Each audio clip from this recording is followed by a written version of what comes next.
podcast do Mais FC Porto, episódio 20. Nuno Sá e Daniel Moreira. Este é o nosso 20º episódio. Muito obrigado aos mais portistas pelo apoio que nos vão dando, as muitas reproduções, subscrições dos vários canais, as mensagens e sugestões dos comentários que nos deixam para nós são sempre muito, muito importantes.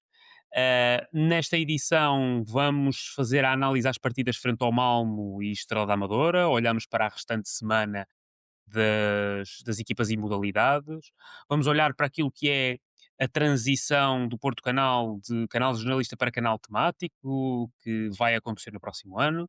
E vamos fazer a antecipação às partidas frente ao Famalicão e frente ao Alverca, e olhar para a restante semana e a respectiva agenda.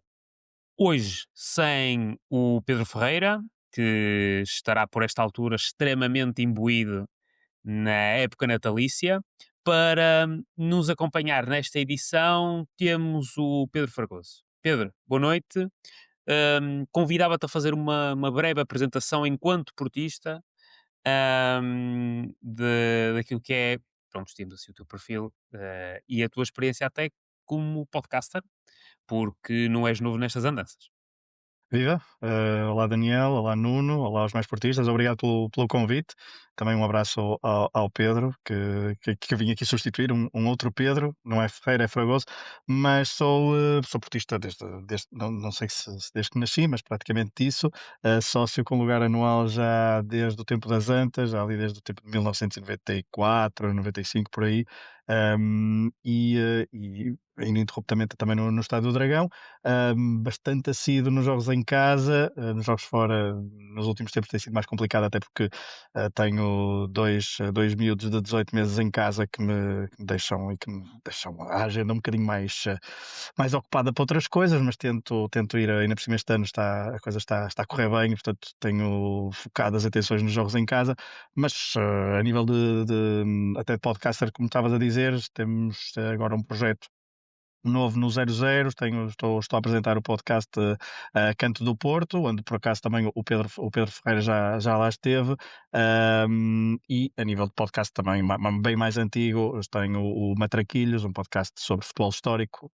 Não é tanto clubístico, tem outra vertente, obviamente também tem episódios sobre o Porto, mas enfim, como portista já estive 8 anos em Lisboa, e mesmo assim praticamente todos os 15 dias vinha ao Porto para marcar presença no lugar anual e para ver bons jogos. E ainda por cima foi uma boa fase, e agora que estou de regresso ao Norte já há alguns anos, tento não falhar o mínimo de jogos possível. Ahm, Faço-te apenas uma pergunta que, pronto, já fizemos com um convidado anterior também. A tua primeira memória e também já agora, aquele jogador que te marcou ao longo da tua vida enquanto portista. A minha primeira memória é relativamente simples.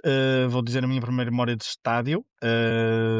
Domingos Paciência, 94-95, primeira jornada, Porto Sporting, e o Sporting começa a ganhar, acho eu, com um gol do Atarás, estou a falar de cor, mas depois o Domingos, eu creio que Biza, se não Biza, ele marca o segundo gol, é aquele gol, que é um gol que ele depois fala muitas vezes, um gol à meia volta dentro da área, um gesto técnico muito rápido, um domínio, e depois um gol à meia volta marcado ao Costinha, que depois viria a ser nosso guarda-redes. Uh, sem grande brilhantismo no Porto, a verdade é essa, mas esse gol de Domingos e essa tarde de domingo nas Antas, agosto, porque era a primeira jornada, foi a minha primeira memória assim viva de estádio. Sobre o jogador que me marcou, já são vários. Uh, Posso dizer que enquanto criança e adolescente eu tinha uma panca, quem me conhece, pelo Paulo Ferreira, não só pelas iniciais, outra vez as iniciais do PF, mas basicamente, quer dizer, quem viu jogar o Deco, quem viu jogar o Jardel, não pode fugir muito a estes dois jogadores, e fico-me por estes, porque gosto mais de recordar assim o período de infância, o período da adolescência, e esses dois são. A época 2002, 2003 é uma época, acho eu, por causa do deck, já não tem Jardel, mas é uma época em que ainda por cima, a última época completa no Estado das Antas. Acho que é uma época sempre de recordar, e sempre emociono-me sempre quando penso em alguns jogos em concreto, e o da Lazio em particular, mas é uma época fantástica, e portanto, se tivesse de recuperar uma época, seria essa. Mencionaste algo que me parece manifestamente purista e fantástico. Tarde de domingo nas Antas. É uma coisa que nós agora, infelizmente, já não temos essa oportunidade e até nem no Estado do Dragão, é bom da verdade, que é tudo à noite. Não, Muito é obrigado verdade, por desculpa, teres. só para Força, dizer, força. desculpa, só para dizer, porque de facto os últimos jogos têm sido todos à noite, todas as horas, um bocadinho pouco recomendáveis para ir em família e de facto tenho muitas saudades de ir a jogos à tarde nas Antas, mas isto dava de outro episódio de 1 hora. Provavelmente. E talvez um episódio para o Matraquilhos, quem sabe. Muito obrigado por teres aceito o nosso convite. Vamos avançar aqui com o podcast e com os nossos temas.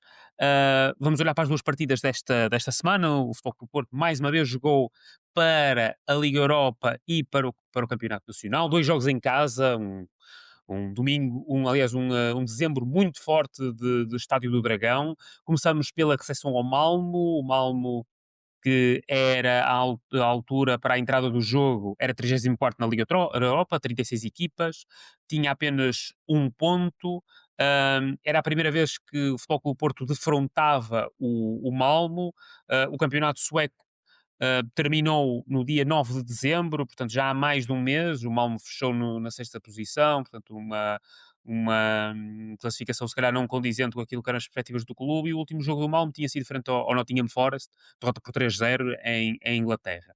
Para o jogo, quer o Luke de Jong, quer o Leon Pérez eram baixas, e são baixas até fim da época, sendo que o Gary Veiga estava limitado. O Mora e o Martim foram as grandes novidades do 11 e acabámos por ter uma vitória clara do Futebol Clube do Porto, pese embora bastante magra no marcador, 2-1. Samu acabou por bizar na partida, sofremos um autogolo mesmo ao cair do pano, do Francisco Moura.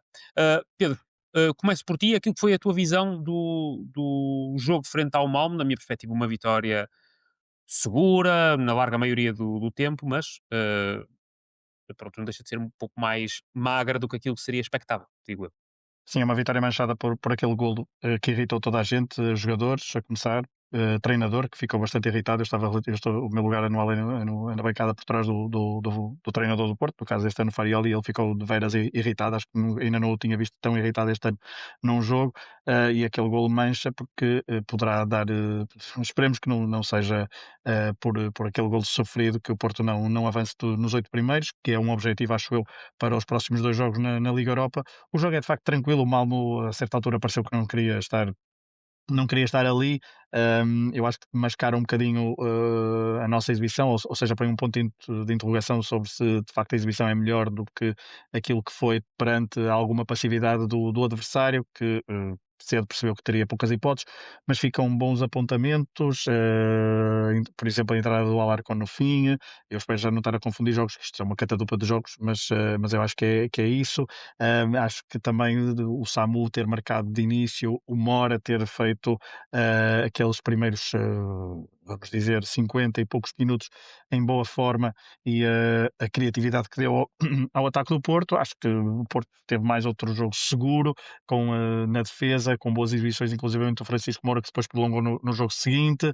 O Martim Fernandes também esteve particularmente bem, ele que tinha tido alguns azares durante a temporada, principalmente estou-me a lembrar de Arouca, estou-me a lembrar de Nottingham. E acho que é um jogo que é mais um jogo seguro dentro deste ciclo de jogos em que o Porto não respira,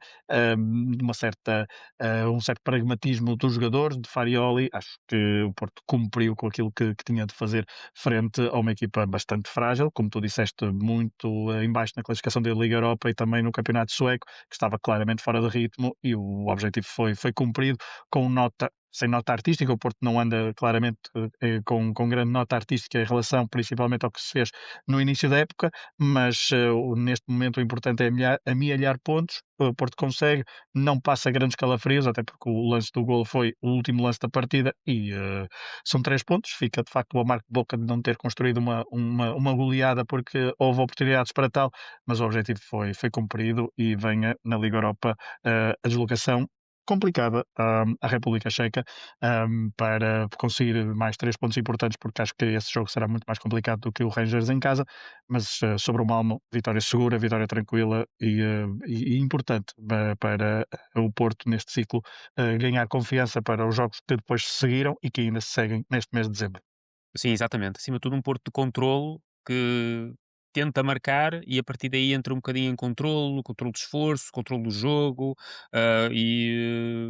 isso que é facto é que vamos ver mais à frente no jogo de segunda-feira, mas penso que foi, ou melhor, tem sido a tónica das últimas partidas do Porto. Nuno, passo-te a palavra, boa noite. Gostaria também de perceber como é que viste esta vitória magra frente ao Malmo, pese embora, na minha perspectiva, a exibição acaba por ser positiva. E olhando para a classificação, estamos numa posição que nos dá bastante esperanças de passarmos diretamente aos oitavos de final. Olá, Daniel. Olá, Pedro. Bem-vindo, Pedro. Ah, é com muito gosto que te recebemos aqui. Obrigado por aceitares o nosso convite e obrigado por trazeres à memória alguns momentos que eu me recordo. Tu estavas a falar desse gol do Domingos. Eu não me recordo dele, ah, mas lembro-me do gol, de o ter visto depois. Ou seja, não me lembro disso. Eu, na altura tinha 5 anos ou coisa do género, não me recordo, mas lembro-me perfeitamente depois de ver esse gol. E trouxeste-me à memória, se calhar, o jogo mais incrível que eu vi no Estádio das Antas, que foi o da Lazio. Que não foi só pelo jogo, não foi só pelo que aconteceu, não foi só porque não ser transmitido na televisão. As pessoas não se recordam disso, mas esse jogo não foi transmitido na televisão. A televisão portuguesa não adquiriu os direitos porque achava que o jogo não era relevante, o jogo das meias finais da Taça UEFA, até para nós sentirmos um bocadinho, para as pessoas, para os mais novos sentirem que na altura a televisão portuguesa não sentiu que esse jogo era relevante o suficiente para transmitir na televisão. Aconteceu outra depois, por exemplo, um jogo da Taça Intercontinental do Porto, em que teve que vir um ministro, na altura o ministro da Presidência, dizer: não, este jogo tem que ser importante, a RTP tem que passá-lo. Ou seja, nós, como portistas, já passamos por algumas dessas. E eu lembro que esse jogo da Lazio, para além do jogo, do resultado dessa revolta, foi um granizo que caiu durante o jogo todo, que aquilo doía por todo o lado. Na altura em que o estádio não era, ou só uma parte da bancada que era coberta, mas eu estava do outro lado. E foi, e obrigado por teres trazido esse momento. Eu sempre me lembro desse jogo, pá, fico com uma emoção enorme, porque eu acho que na altura a Lazio era a melhor equipa italiana. Era uma coisa incrível, uma constelação de grandes jogadores e o Porto ganhou 4-1 a perder 1-0. Epá, é mesmo o grande jogo do Estado das Antas para mim, esse jogo que eu senti. Mas pronto, feitas as honras também da minha parte, entrando um bocadinho agora no jogo do Malmo, nós ficamos a ver o resultado mais gordo, e é como disse o Pedro, algo que pode ser importante depois para passarmos nos 8 primeiros numa competição em que está muito equilibrada em termos de pontos. Eh, É garantido neste momento que o oitavo classificado vai ter mais pontos que o oitavo classificado do ano passado. E nós, por exemplo, já temos mais pontos neste número de jogos, em 6 jogos, do que nos 8 que fizemos a época passada. Isso também é relevante. E em termos de adversários é bastante equivalente. A vitória, obviamente, era mais previsível, não podia ser de outra forma. A equipa de Malmo era muito frágil, já não estava em forma. E lá está, ficamos a dever mais golos. Eu saliento o jogo do Mora, que ao contrário do que tinha dito no jogo anterior, em que eu achei que ele tinha feito também um excelente jogo, porque foi um jogo muito completo, aquilo foi muito mais natural, foi muito mais Mora, foi muito mais meio campo à frente, não teve que fazer meio campo atrás. Por exemplo, fez agora também, e muito bem com o Estrela da Amadora, fez também meio campo para trás. E eu creio que esse é o caminho do crescimento do Mora, é deixar de ser aquele jogador irreverente que faz a finta em curto espaço e marca o golo, para ser um jogador muito completo. E eu acho que esse é o grande trabalho do Farioli esta época, é conseguir pegar um jogador que era um irreverente, um jogador que era um rebelde, e conseguir trazê-lo num jogador taticamente muito, muito evoluído. E tem sido o grande trabalho. E nós lembramos, e o Pedro Ferreira batia muitas vezes na tecla ao início, nos primeiros episódios, que estávamos a sofrer muito com as polémicas que eram colocadas sobre o treinador não utilizar o Mora, e o treinador estava a preparar o Mora para isto mesmo, para transformar um jogador muito mais completo, muito mais útil à equipa. Ele neste momento é isso. É um jogador, por exemplo, eu não o via a jogar naquela posição, mas o Farioli conseguiu colocá-lo a jogar naquela posição. Ahm, Também quem está a crescer muito é o Samu. Neste jogo ele visou 3 golos em 2 jogos e agora são 5 golos. O último gol, o terceiro gol do Porto foi contabilizado como o dele. São 5 golos em 3 jogos. Ele está com uma média muito boa. É daqueles certinhos para apostar no mais predictor. Eu, obviamente, agora estou a apostar em todos os jogos dele, quero saber. Samu vai marcar sempre, vai marcar agora o Famalicão, depois vai marcar o Alverca. E era um jogo de calendário. Tínhamos obrigatoriamente que o ganhar, não havia outra solução. E vamos ficar nos 8 primeiros, porque os próximos 10 de nós também vão ser mais complicados. Este e o do Nice seriam os jogos mais fáceis que nós tínhamos até ao final, mas eu acredito também que nós vamos conseguir os 8 primeiros e com isso, volto a bater na mesma tecla, menos 2 jogos em janeiro, ou neste caso em fevereiro. 2 jogos numa época muito, muito, muito concorrida, que já perdemos 2 jogadores, não temos um plano, temos um plantão muito bom, mas não é muito comprido. E cada jogo faz a diferença. Por isso, temos que ficar nos 8 primeiros. Exatamente. E há aqui este gol sofrido no final. Assim, é possível, eventualmente, que a qualificação direta para os oitavos de final se possa decidir em gol. As coisas são relativamente apertadas. Vamos ver até que ponto é que um gol aqui, um gol ali, não possa influenciar positivamente ou negativamente a nossa sorte. De toda a forma, avançamos para segunda-feira, recebemos o Estrela da Amadora. O Estrela da Amadora é neste momento, ou era, à entrada para esta partida, 13º na Liga, com 14 pontos. Uma equipa que marcava, mas também, depois também sofria bastante. Na última jornada tinha recebido o Arouca e tinha ganho por 3-1. Em casa, o Futebol Clube do Porto tinha 18 vitórias em 21 partidas frente ao Estrela da Amadora. Na entrada para o jogo, quer o Gabri Veiga, quer o Rodrigo Mora tinham sido dados como aptos. O Rodrigo Mora passou ali por um período em que teve uma pequena mazela e, portanto, houve a dúvida até penso eu, domingo, em que os dois jogadores foram dados como aptos, sendo que o português começou no 11 titular, naquilo que foi um 11 base do Fariol. Vitória por 3-1, domínio completo na primeira parte, na minha perspectiva. No segundo tempo, abrimos um bocadinho a porta ao Estrela da Amadora, que no único remate à baliza acabou por empatar a partida. Depois o Futebol Clube do Porto acelerou para a vitória, ampliando a vantagem e ainda marcando o 3-1. Pedro, passo da bola, gostaria de perceber como é que viste esta vitória frente ao Estrela da Amadora, algo menos usual. Voltámos a sofrer gols, se calhar deve ser a primeira vez esta temporada que sofremos gols em 2 jogos seguidos, pelo menos para a Liga Portuguesa, aliás, pelo menos numa mesma semana, aliás, mas acabamos por conseguir, na minha perspectiva, uma vitória relativamente segura e muito merecida. E sofremos golos e deve ter sido o primeiro golo que sofremos, um golo, vamos dizer, normal, que não foi bilhar às 3 tabelas, que não foi autogolo, que não foi penalti, portanto um golo normal, e de facto até um bom golo. Acho que o Varela fica um bocadinho mal na fotografia, já levou o Varela até para falar do Rosário, que há pouco não falei sobre ele. Eu já posso falar, há pouco o Rosário, eu esqueci-me de falar do Rosário no jogo do Malmo, porque eu acho que o Rosário dá coisas diferentes na posição 6 do que o Varela. O Rosário tem crescido bastante, principalmente nesta posição 6, porque ele passou a primeira parte desta época até agora a ser tapa-buracos, digamos assim, não é? Pau para toda a obra, e se calhar terá de o fazer outra vez, porque o Bednarek não vai jogar frente ao Alverca, mas neste jogo frente ao Malmo, só para recuar um bocadinho, ele dá mais coisas, ele arrisca mais no passe, é mais temerário, enquanto o Varela tem outro, é um jogador mais de equilíbrio e mais de contenção, digamos assim, apesar de no jogo do Estrela da Amadora ter estado bem no lance que dá o penalti, porque é ele, creio, que eu não vi este jogo no estádio, é sempre diferente ver o jogo em casa e ainda por cima com o miúdo doente, mas consegui acompanhar o máximo possível, mas foi ele que abre o lance para o Alberto Costa depois ser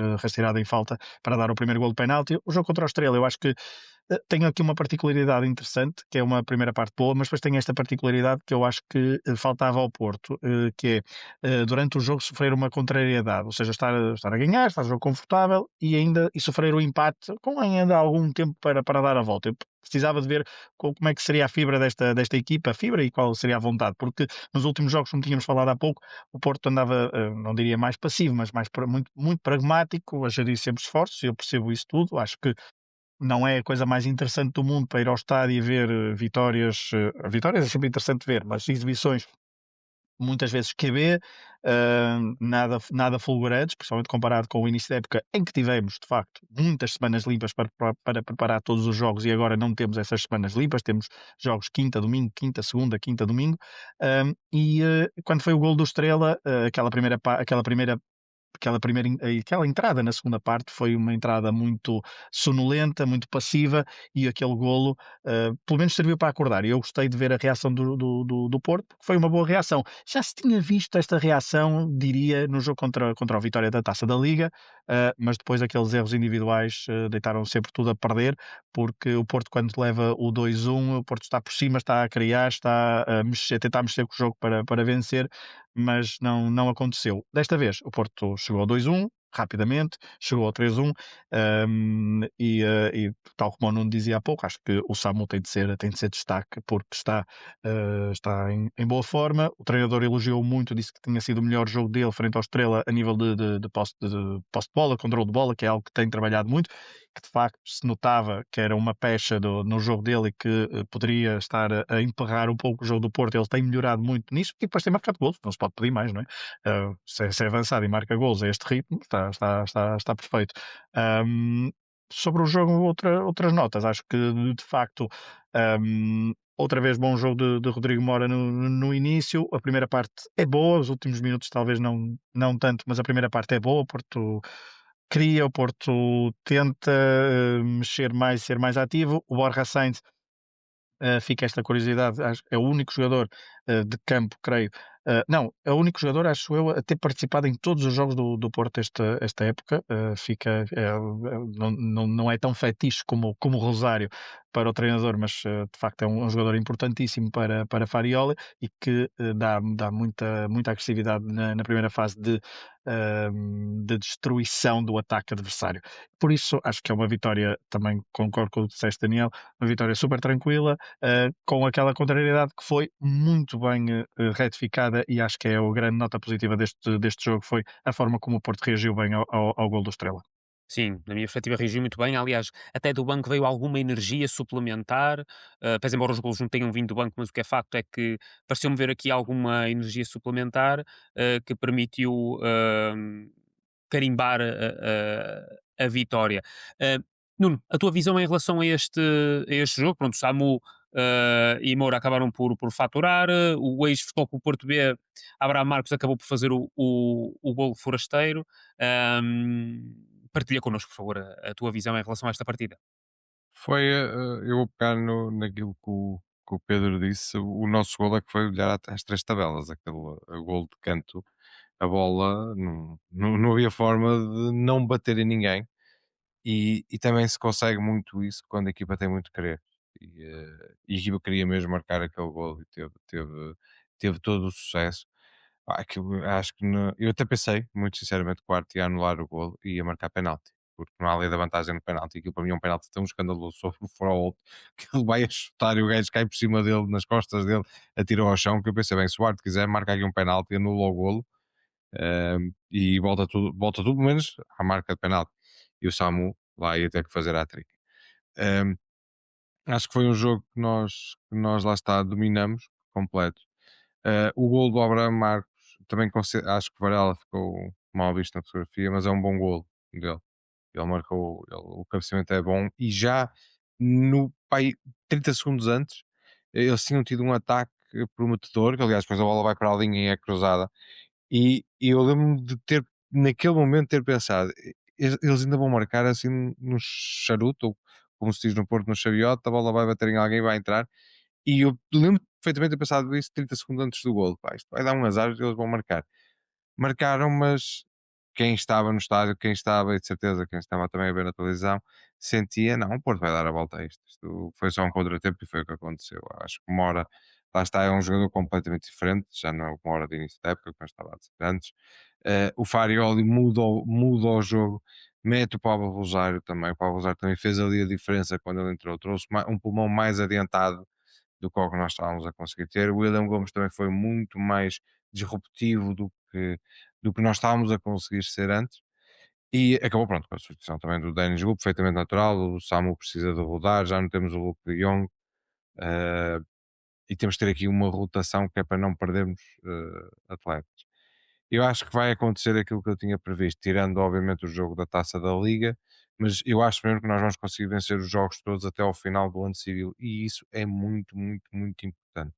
Vai-nos dar uma força para encarar a pior fase da época, que é janeiro e fevereiro, sabendo que não temos Taça da Liga, mas também são menos os jogos que vamos fazer, mas vamos encarar isso com um conforto, com uma postura e, acima de tudo, uma vontade mesmo de ser campeão, porque se nós conseguimos ganhar este elan que nós estamos a trazer de vitórias, vai ser muito mais confortável para nós encararmos momentos de frio, momentos de lesão, momentos de desgaste, momentos também de seleções, e este período é um período de seleções em que traz danos aos jogadores, que normalmente quando há datas FIFA nestas alturas, e nós não temos data FIFA, mas por exemplo também temos data CAN, e já vamos perder o Zaidu para a CAN, que é uma coisa para mim que é completamente surreal, meter na fase mais difícil da época, termos uma competição internacional em que as seleções arrogantemente não permitem que quem paga o salário dos jogadores,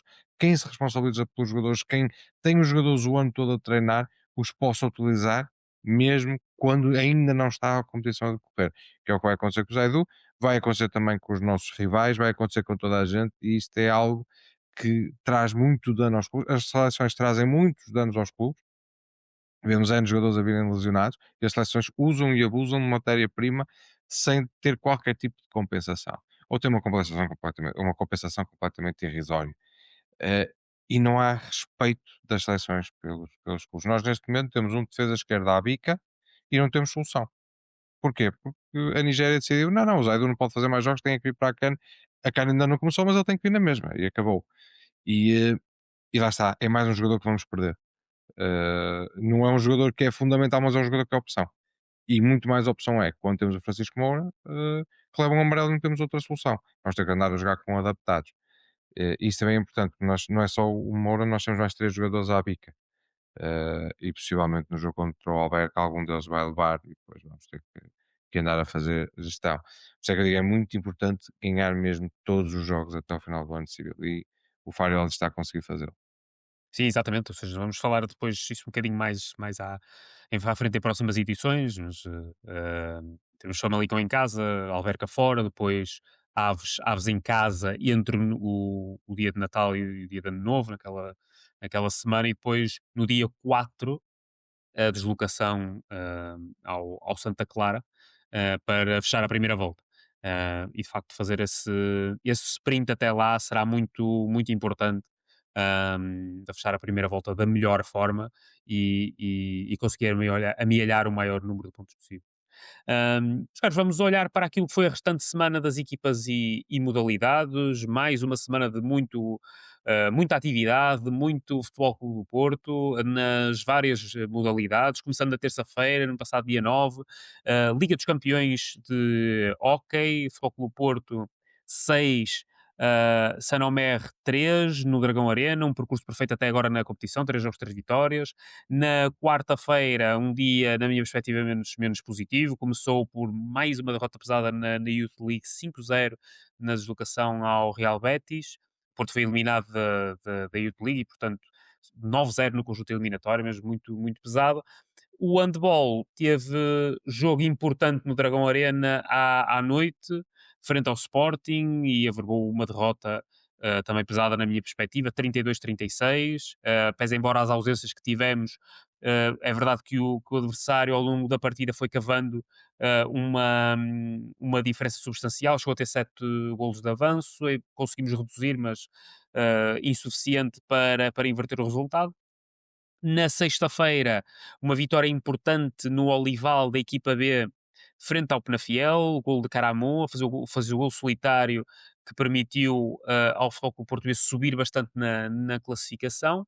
No fim de semana, na minha perspectiva, muito positivo. Primeiro, começando pelo futebol feminino, Futebol Clube do Porto 3, Roubaix Force também da segunda divisão, mas da Sul, para a Taça de Portugal 0. vitória clara que nos envia para os quartos de final, frente ao Gaia em handball, uma vitória clara, 27-45. Continuamos com ausências, um começo algo dividido, mas o Futebol Clube do Porto avançou para a vitória, uma vitória clara. O jogo de basquete marcado para as 19h15 não foi possível ser realizado, dado que o Futebol Clube do Porto ia ao Cabo Madeira, no entanto, não foi possível fazer a viagem devido ao mau tempo que se fez sentir na Ilha da Madeira. Um jogo que ficará adiado para novo momento oportuno. No domingo, duas vitórias importantes. Primeiro no voleibol, deslocação ao Somamed, vitória por 3-0. Uma primeira volta que fecha só com vitórias. E no hóquei, uma deslocação ao Valongo, vitória por 5-1. Um jogo de muita qualidade, os bicampeões nacionais. Já hoje, a entrada para a segunda volta do voleibol, em casa, vitória por 3-0 frente ao Cairos. Portanto, mais uma vitória do voleibol que tem estado fantástico ao longo da temporada. Nuno, peço por ti desta vez, como é que olhas para a semana das modalidades? O dia de quarta-feira foi realmente o dia menos positivo e particularmente o handball que infelizmente não conseguiu superar a equipa do Sporting nesta fase. Não conseguiu e já era expectável. O Sporting é uma equipa que corre à parte do nosso campeonato. Eu acho que é daquelas coisas que mais lamento dizer, mas é verdade. Não temos que camotear isso. Eles correm mesmo à parte e ainda não vai ser este ano que nós vamos conseguir equilibrar, mas nós também já corremos à parte fomos heptacampeões e durante muitos anos fomos nós que corremos e o Sporting tem sido nos últimos 2, 3 anos. Espero que para o ano já não seja assim. Acho que a nossa equipa, mesmo assim, está a fazer uma boa carreira, já a fazer uma carreira expectável, tirando alguns jogos e contratempos que nós tivemos com o BC, com o Benfica, em casa. Eh, Tirando isso, eu acho que está a fazer um campeonato muito, muito razoável. Por exemplo, eu convido as pessoas a irem ao site do Porto, à parte das modalidades, vejam a publicidade que lá está. A publicidade que lá está neste momento, a meio dos resultados de qualquer modalidade, é dizer que no dia 31 de maio vai ser EHF, as finais da EHF, ou seja, isto também pode querer dizer alguma coisa. Em todas as modalidades está a aparecer. Não sei se é propositado, se não é, mas eu vou acreditar que seja, que é para nós sonharmos um bocadinho com uma possível ida à Final Four. E eu acho que esse é que tem que ser o foco deste ano de Porto. Esse foco e lutar por todos os jogos. Mas em termos de objetivos realistas será esse. Basquete foi uma pena, nós não temos conseguido jogar. E o Hockey Patins é um resultado perfeitamente fantástico a ganhar ao Valongo. Já não é o Valongo de há muitos anos e o Pedro Ferreira aliás, é o maior especialista que eu conheço de Hockey Patins, mas já não é aquele Valongo, pelo menos que eu tenha seguido e que tenha aprendido a ter muito receio, mas mesmo assim é sempre um resultado muito honroso para a nossa equipa. Eh, Deixei o voleibol é habituado a ganhar, o futebol feminino é habituado a ganhar, ou seja, são duas equipas muito bem planeadas, muito bem estruturadas, as coisas estão a correr bem. E deixo para o fim aquela que tem-se surpreendido pela positiva, que é a equipa B. Mais um jogo, mais uma vitória. E se eu sou, se calhar, o maior crítico do João Brandão, também tem que ser a pessoa que mais tem que terá que torcer o braço e dar-lhe os parabéns, porque na realidade ela está a conseguir resultados. Não vi o jogo, mas também não interessa, porque o resultado é positivo e neste momento o que essa equipa precisa é resultados. E depois vai conseguir ter os jogadores que consigam chegar à equipa A. Por isso acho que tirando quarta-feira foi um dia, uma semana, um fim de semana bom, ou muito bom para as nossas modalidades. Sim, exatamente. E se calhar acrescentar uma notícia que é de hoje, também pronto, no basquetebol, o Alex Topan estará de saída do plantel, era algo que eh, Já era previsível. exatamente, quer tu, quer Sim. o Pedro vinham assinalando a possibilidade de continuar a haver algumas mudanças no basquetebol, e acaba por suceder.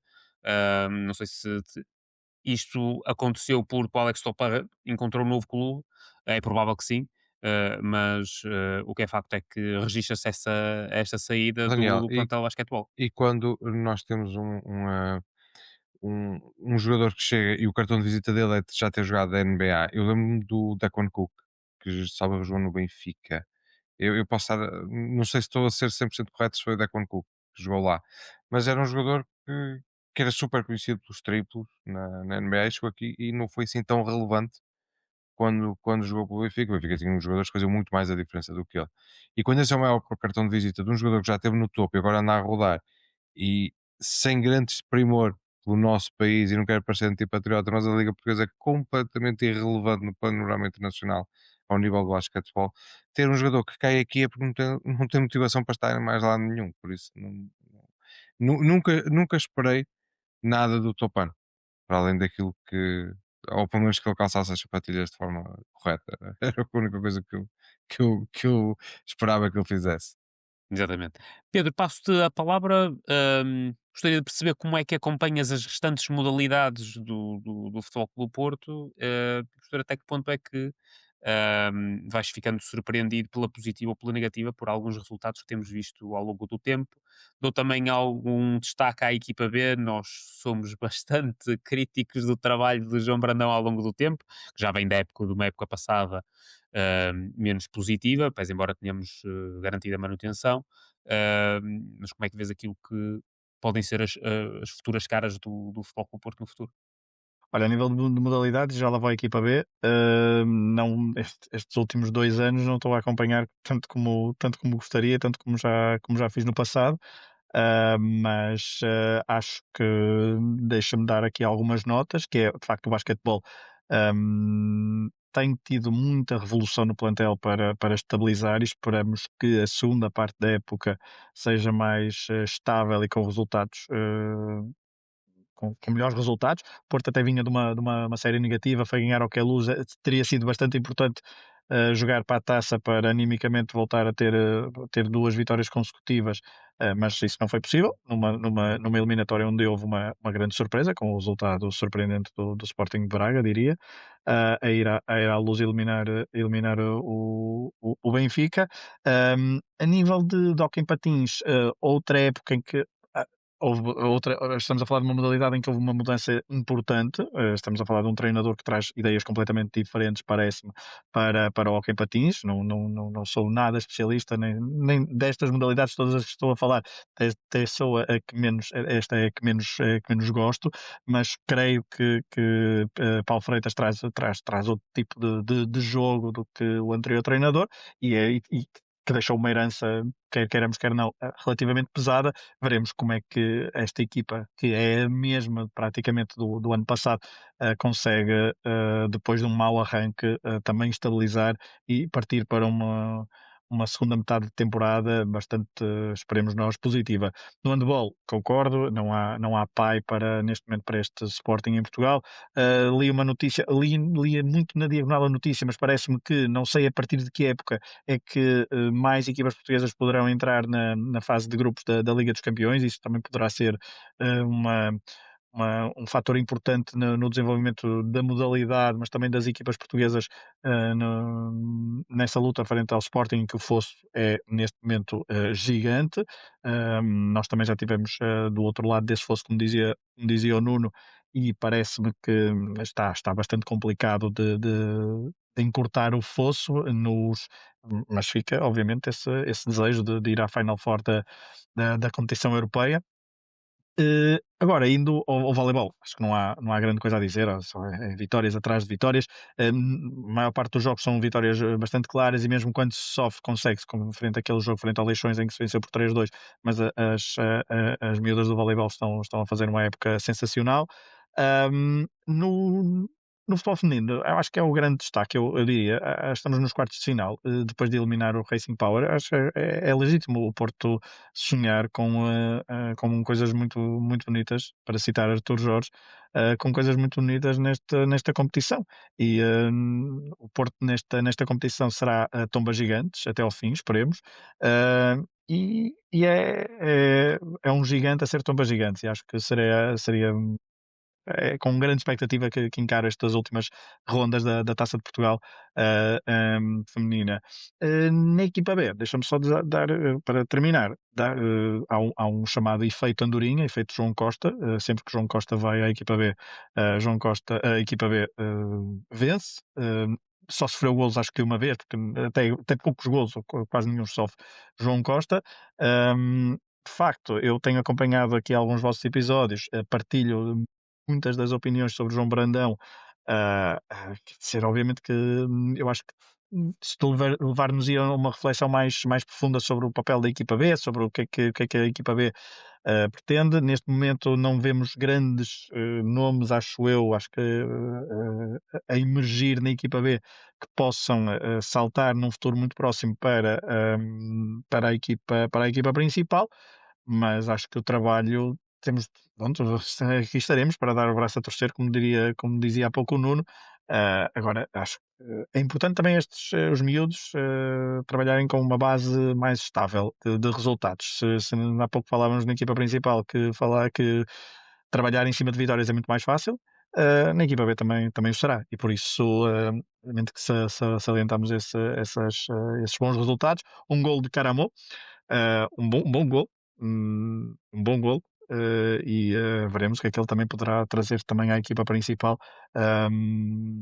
Mas acho que cobri as modalidades todas, mas ficam obviamente essa nota de destaque para a equipa feminina, acho eu, de futebol, e que espero ouvir este podcast dentro de alguns meses e estarmos a falar de uma façanha histórica da equipa do Porto. Sem dúvida, sem dúvida. Um abraço para o Silva, que insistentemente no Twitter pede que o Andorinha seja titular na equipa B, independentemente da situação. Nota de facto para aquilo que mencionaste da Liga dos Campeões do handball, que vai ser já a partir da próxima temporada alargada a 24 equipas e, portanto, existe a possibilidade real de termos mais do que uma equipa nesta competição. Meus caros, vamos olhar primeiro aqui para antes de olharmos para a próxima semana, vamos olhar para uma notícia que surgiu na semana passada, relacionada com o universo esportista, que tem a ver com o Porto Canal. Na semana passada surgiu a confirmação da autorização por parte da ERC para uma mudança pedida pelo Futebol Clube do Porto, do Porto Canal para um canal temático, em vez de ser um canal generalista como é até agora. O Porto Canal justifica esta alteração com o facto de ter perdido muita audiência, o que dificulta a geração de receita para manter a sua sustentabilidade, naturalmente. Assim, a partir de janeiro vai ter uma nova grelha, muito centrada naquilo que é o desporto, com foco no Futebol Clube do Porto, naturalmente, esperando aprofundar o envolvimento com a comunidade portista e oferecer conteúdos especializados e interativos. O Porto Canal quer ser a voz oficial e a plataforma de referência para tudo o que se relaciona com o Futebol Clube do Porto e o seu universo, com cobertura total do Futebol Clube do Porto. Todas as operações do Porto Canal passam assim a estar centradas em definitivo no Estádio do Dragão, abandonando aquilo que eram os estúdios da Senhora da Hora.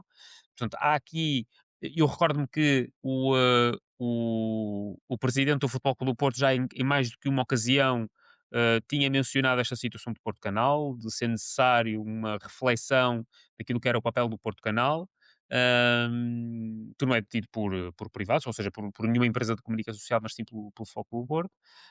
E nesse sentido, penso que é importante também olharmos para este tema. Pedro, começo por ti neste tema. Aquilo que te parece esta mudança do Porto Canal, uma mudança naturalmente injetada por aquilo que é a intenção do Futebol Clube do Porto, de trocar um bocadinho a intenção deste canal, colocando muito mais centrado no clube.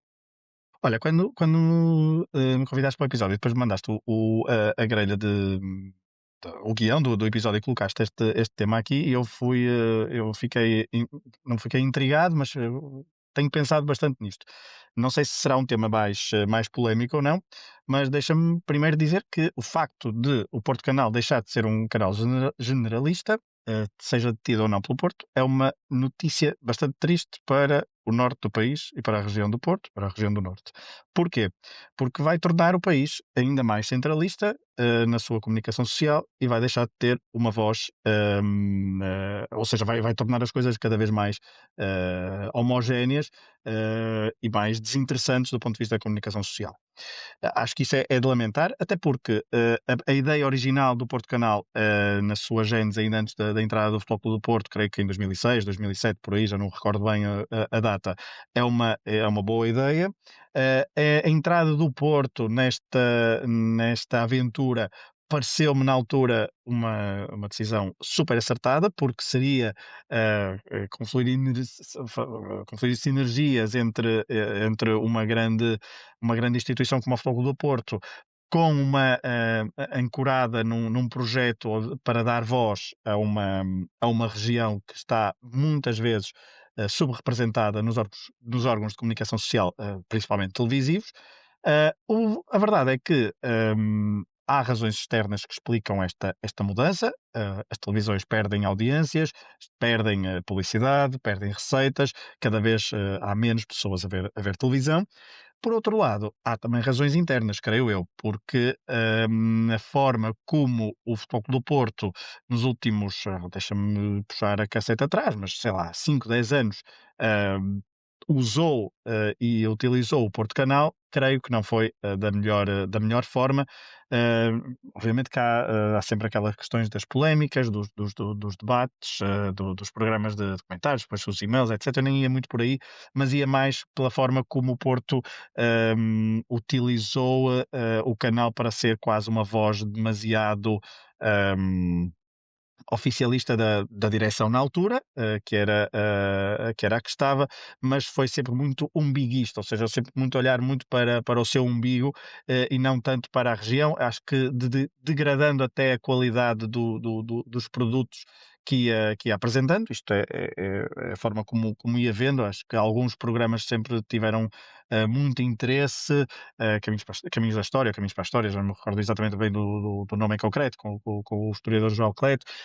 É um dos exemplos que foge um pouco deixa-me dizer, sem grandes rodeios, há um pouco à mediocridade que o Porto Canal foi apresentando nos últimos anos em relação a programas que não desportivos.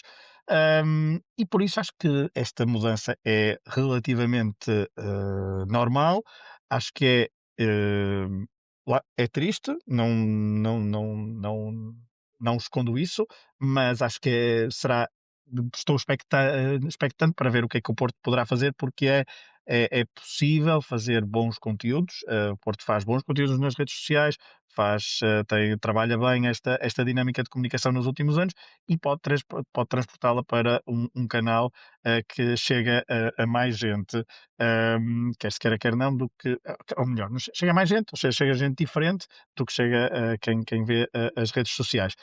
É uma situação, parece-me normal, porque os custos. Eu não sei se este tema foi muito discutido na campanha eleitoral, sinceramente não me recordo, mas creio que a partir do momento em que esta nova direção tomou conta, percebeu que seria um caminho a seguir, e acho que é um caminho natural, embora lá está, com algum pesar, vejo que o norte do país e o Porto perca uma voz ativa na comunicação social.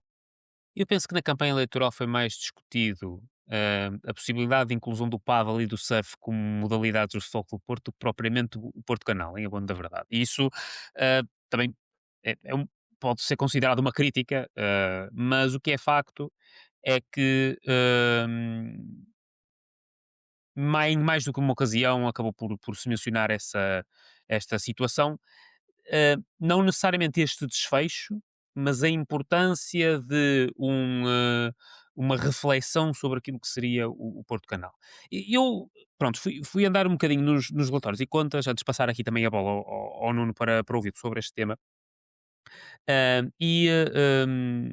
Fui ver aquilo que era, acima de tudo, os rendimentos da Avenida dos Aliados, Sociedade de Comunicação SA, porque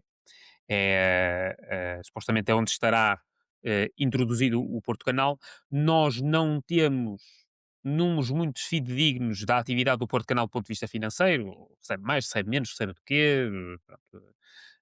Mas hum, houve, por exemplo, na última época, uma queda abrupta das receitas desta sociedade de 4 milhões e 200 mil euros para 3 milhões e 500 mil euros.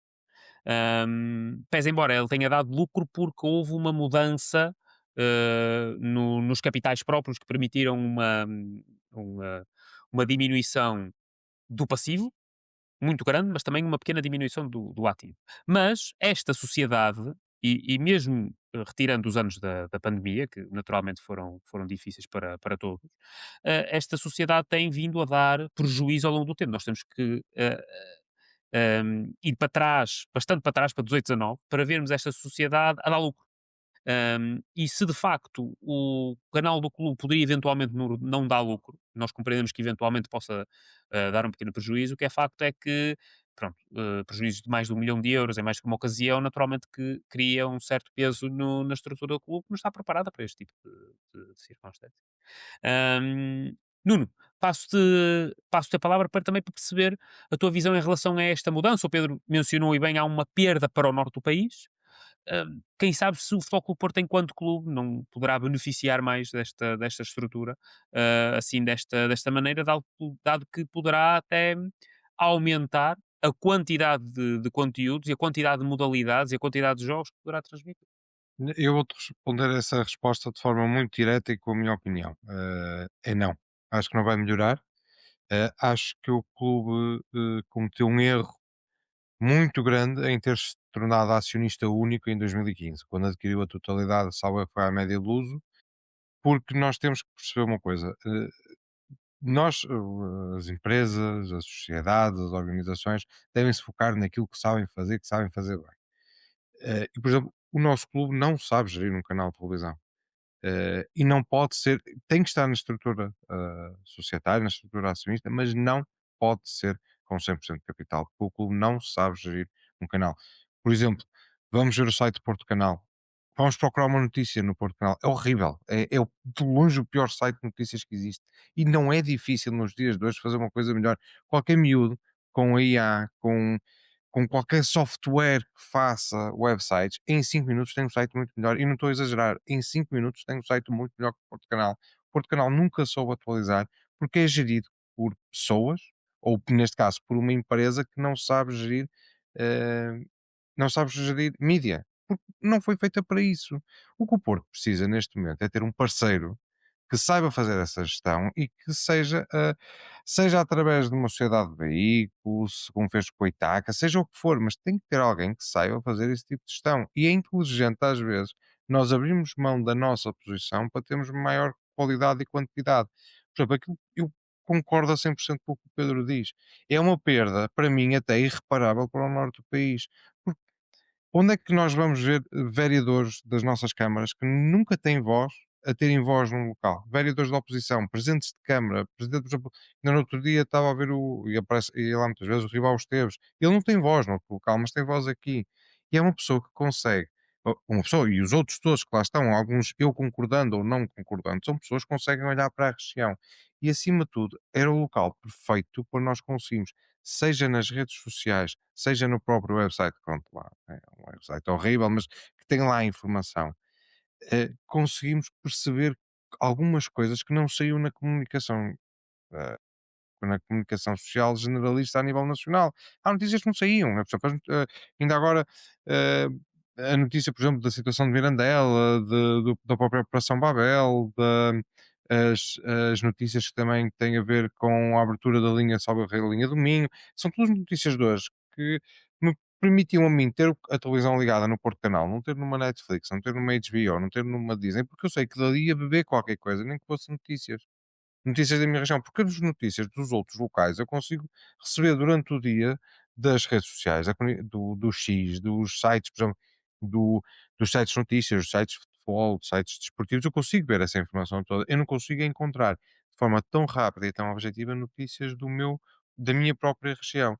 E o Porto, ao fazer cair isso, essa vertente do Porto Canal, eh, obviamente que é uma estratégia e que se está a dar prejuízo tem que se mudar alguma coisa, mas na realidade o que eu acho que o Porto tinha que fazer é abrir mão de uma parte do seu capital e colocar um parceiro que soubesse gerir e o Porto também ter uma palavra a dizer, mas não ser o único, não ser 100%, porque nós somos objetivamente um clube de futebol que tem uma SAD, que gera um estádio, que gera que gera outros ativos imobiliários, que faz muita coisa, mas que nós sabemos, não podemos ir a tudo e nós não sabemos fazer tudo. E o Porto Canal é isso. O Porto Canal, desde 2015, eu lembro-me, por exemplo, da NTV, que a maior parte das pessoas não se lembra, que nasceu, depois deu origem da RTP3, foi o primeiro canal do Grande Porto, pá, em 2001 ou 2002, e depois teve ali um hiato, 1 ou 2 anos, e salta logo para o Porto Canal.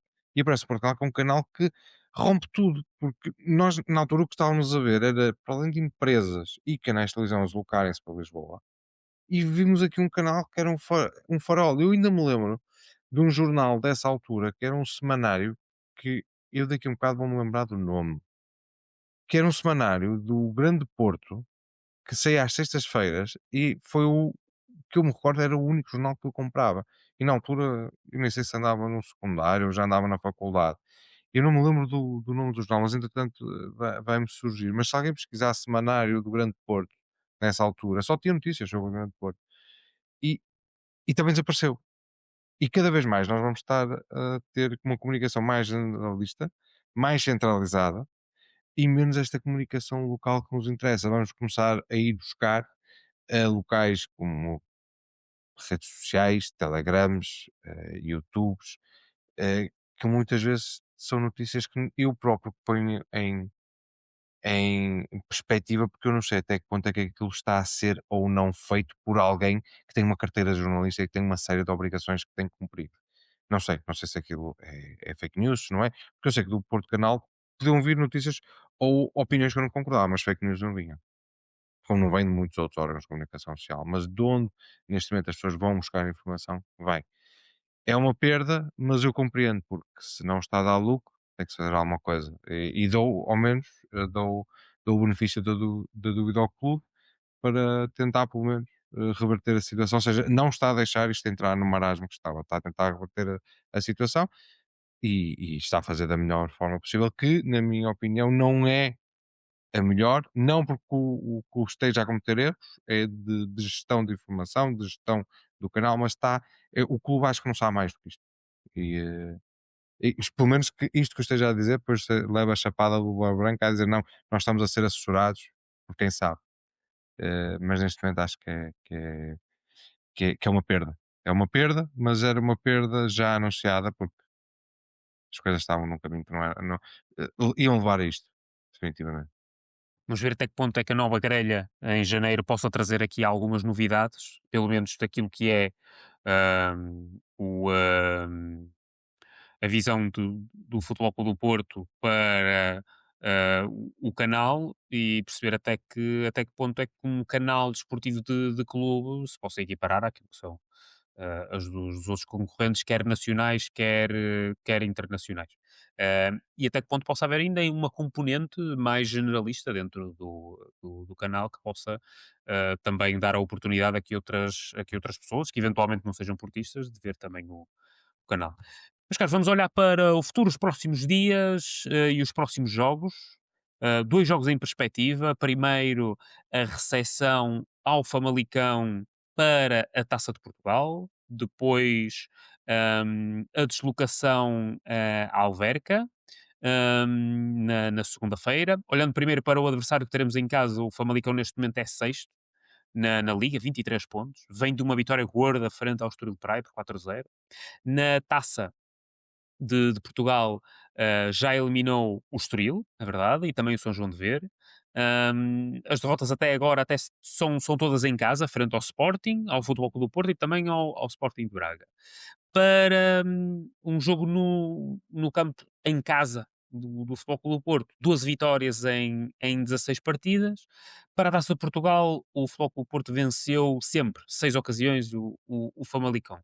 Para este jogo, temos o Zaidu já indisponível, dado que já como foi convocado para a CAN, já não está disponível para o Fariol. Na segunda-feira, teremos deslocação ao Alverca. O Alverca é nono classificado neste momento, perdeu frente ao Aroca na última jornada. No entanto, o Alverca acaba por ter uma posição bastante positiva na classificação até agora. O Bednarek será baixa por castigo, isso já temos essa confirmação, por ter somado 5 cartões amarelos. no histórico, frente ao Alverca, em casa do Alverca, o Futebol Clube do Porto tem um histórico muito positivo, 4 vitórias e um empate. Pedro, começo por ti, aquilo como vês estes 2 jogos, próximos do Futebol Clube do Porto, antes do Natal, tendo em conta que se em Famalicão, se frente ao Famalicão, aliás, podemos eventualmente ver alguma rodagem da equipa, frente ao Alverca, muito provavelmente o Farioli fará uma aposta total, como aliás tem sido habitual. Não sei, acho que o jogo contra o Famalicão é um jogo muito complicado. O Famalicão é uma equipa que joga muito bem à bola e isso também poderá ser benéfico para o Porto, porque se o Porto e o estilo de jogo beneficia sempre que as equipas são um bocadinho mais arrojadas, mais atrevidas. Mas o Famalicão, cuidado, é uma boa equipa. Em nível de eliminatórias na taça, lembro-me assim de repente de duas, uma muito recente no Dragão, em que o Porto, no prolongamento, aquele célebre gol do Otávio, não é? Assim, um golaço daqueles memoráveis, Tirar o mas o chapéu. Famalicão nos anos de tirar o chapéu mesmo e de gritar bastante alto, mas o Famalicão também, já que no início falava nas Antas, lembro-me de uma eliminatória contra o Famalicão que o Porto foi obrigado a ir em prolongamento e o Famalicão na altura acho que nem na segunda divisão andava no terceiro escalão ou coisa assim, e foi uma eliminatória ainda por cima que precedeu depois uma célebre eliminação frente ao Torriense numa terça-feira de Carnaval.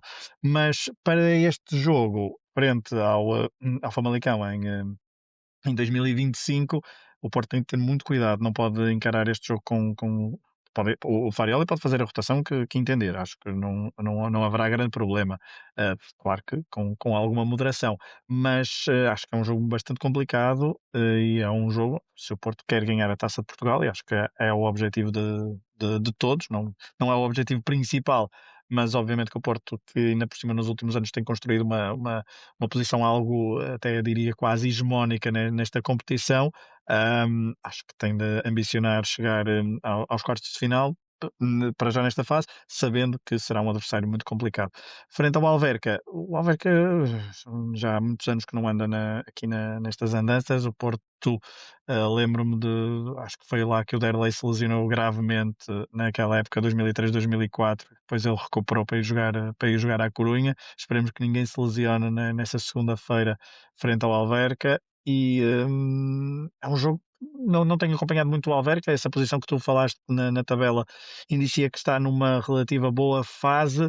Será uma deslocação sempre ir ao Sul. Eu ainda sou do tempo em que ir ao Sul era um bocadinho mais. Sou do tempo, apesar, não sou dos anos 70, mas nos anos 90 ir ao Sul, não me lembro de sempre que partia ao Estrela, ao Alverca, ao Restelo, a Faro, aquilo era mais sofrido, mesmo nos anos 90, mesmo nos anos 90, aquilo às vezes era mais complicado. Portanto, eu tenho assim sempre muitas cautelas e sou muito pessimista para estas deslocações a Sul, mas não há razão para o Porto não encarar este jogo frente ao Alverca antes do Natal, sempre também um período complicado em que os jogadores muitas vezes têm a cabeça nesse período, é normal, mas longe vai o tempo em que os jogadores ainda iam ao Brasil uma semana e voltavam e estavam com a cabeça noutras paragens. Aqui não há grande tempo para comer. Há só tempo para comer uma rabanada, uma pasta de bacalhau e pouco mais e continuar a treinar porque há poucos dias entre jogos. Mas espero duas vitórias. Acho que o Porto tem a obrigação de as vencer, mas fica aqui a nota que o jogo frente ao Famalicão será um jogo bastante duro. O William Gomes já deve ter comido a sua cota de rabanadas, portanto não sei o que é que vai acontecer no 24 e 25, mas ele já deu cabo de uma à frente de toda a gente. Eu por acaso estava a olhar aqui para o calendário e pronto, depois há um jogo no dia 29 em casa, frente ao Aves, e estava a olhar, vamos ver quem é que é suspenso frente ao Alverca e vai pedir uns diinhas para ir à família. E portanto só joga no próximo ano. Farioli tem tido uma política muito aberta em relação aos dias de descanso, permitindo a possibilidade dos jogadores descansarem. Não creio sinceramente que se tenha notado na qualidade do futebol pelo facto de eventualmente treinarem menos vezes ou assim, mas acima de tudo tem promovido algum descanso dos jogadores. Mas como temos alguns jogadores à bica pelos cartões amarelos, pode ser uma curiosidade interessante, até porque depois do Alverca defrontamos o último da classificação, derrota muito pesada frente ao Sporting, portanto, poderá ser um momento interessante em que alguns jogadores possam estar indisponíveis e mesmo assim a equipa não se sentir. Nuno, passa a palavra também para perceber a tua visão e a expectativa perante estas duas partidas para duas competições diferentes. Eu tenho muito medo do jogo com o Famalicão. O Famalicão está em muito boa forma. Acabou de dar 4 ao Estoril.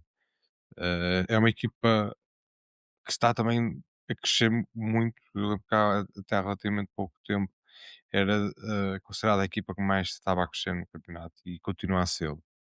Tem feito uma caminhada muito boa. E dar 4 a um Estoril na forma em que o Estoril estava não quer de ofuscar.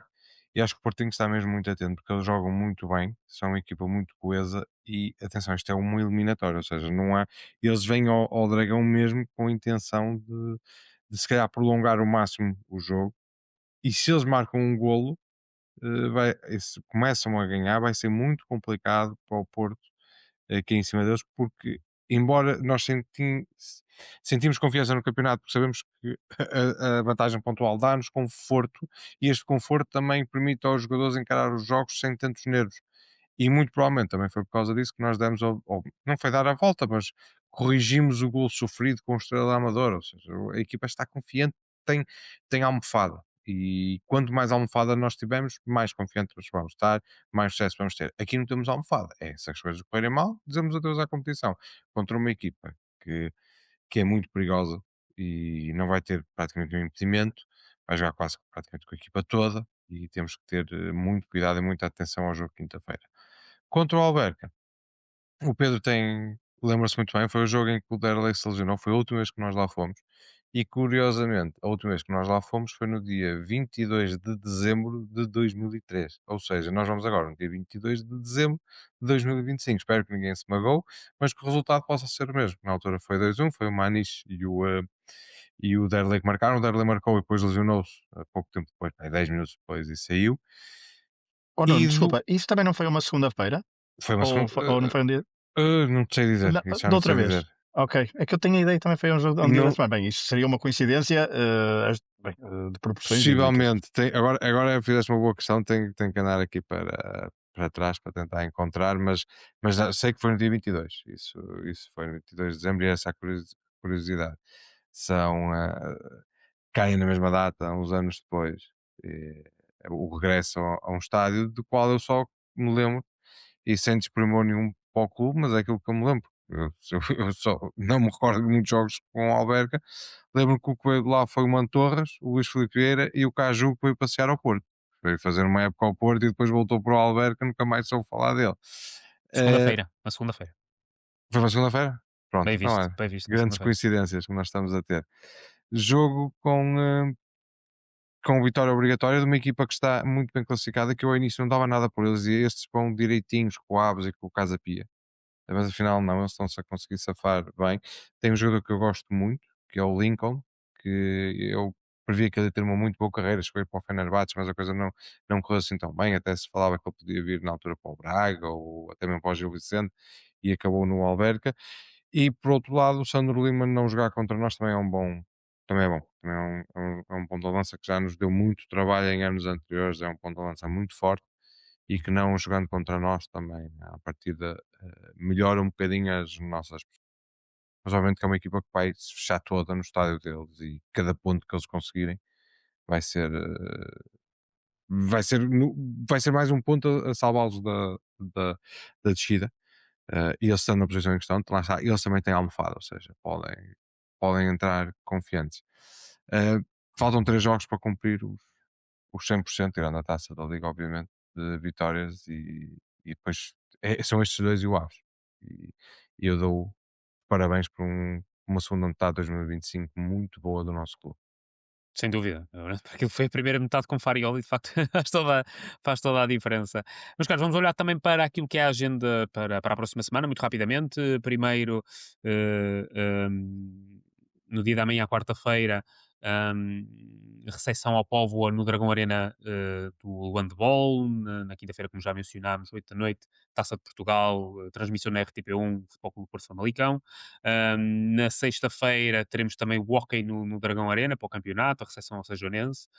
Depois um fim de semana com muita atividade, o futebol feminino, campeonato, recepção ao Gil Vicente, e às 5h30 taça, jogo de handball, frente ao CDE Camões, também no Dragão Arena. No domingo, segunda liga, deslocação do Futebol Clube do Porto B ao Campo de Felgueiras, Sport TV 1, e às 15 horas o basquetebol, Supertaça, Benfica, Futebol Clube do Porto, em Coimbra, no Multidesportos Dr. Mário Mexia, transmissão RTP2. Recordar que o Futebol Clube do Porto é detentor do título, venceu o Benfica na época passada e, portanto, repete-se esta final, digamos assim. A possibilidade do basquetebol, numa época menos positiva, conseguir um troféu, quem sabe. Vamos ver até que ponto é que os nossos jogadores consigam se suplantar e crescer frente a esta equipa do Benfica. E depois na segunda-feira, um, 18h45, o Alverca, Futebol Clube do Porto. Meus caros, espaço agora para um minuto final, se quiserem mencionar alguma coisa. Começo aqui pelo Pedro. Primeiro, naturalmente, agradecer aqui a presença, mas acima de tudo, como é que os nossos ouvintes te podem encontrar, quer nas redes sociais, quer também noutros espaços. Olha, nas redes sociais eu te confesso que não tenho tempo para isso.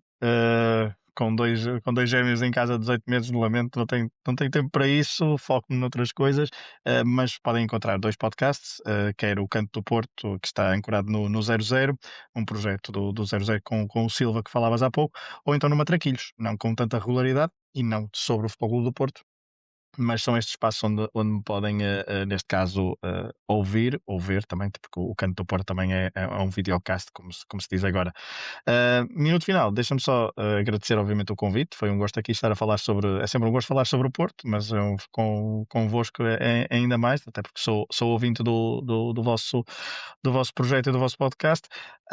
Um abraço, obviamente, aos mais portistas e dar só aqui uma pequena nota, porque estamos a falar é de facto uma segunda parte de ano civil extraordinária.